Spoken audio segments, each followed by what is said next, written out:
మాటకు ఎంత సత్యం ఉందో చూతువు బ్రహ్మయ్యా.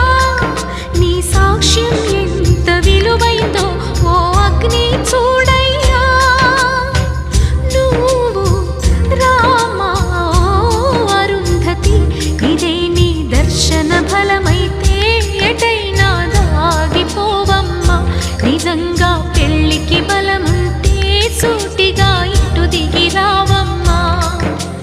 పందిరి వేసిన ఆకాశానికి ఇవ్వమ్మా ఆహ్వానం, పీటను వేసిన ఈ నేలమ్మకి ఇవ్వమ్మా ఆహ్వానం.